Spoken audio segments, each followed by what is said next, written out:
আসসালামু আলাইকুম। আমি আজকেরে মাছের ভর্তা বানালাম।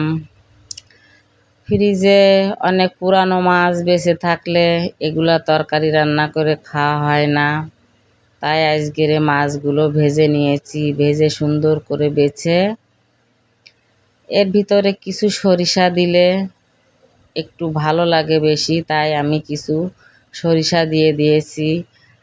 দিয়ে সুন্দর করে বেটে সঙ্গে শুকনো মরিচ বেটে নিয়েছি।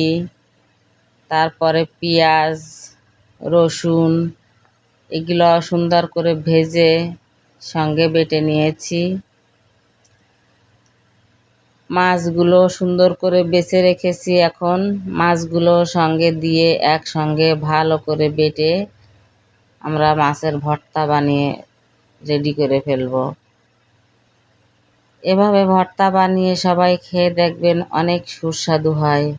আমার ভিডিওটা যদি ভালো লেগে থাকে, লাইক কমেন্ট শেয়ার করে আমার ভিডিওর সঙ্গে থাকবেন। আল্লাহ হাফেজ।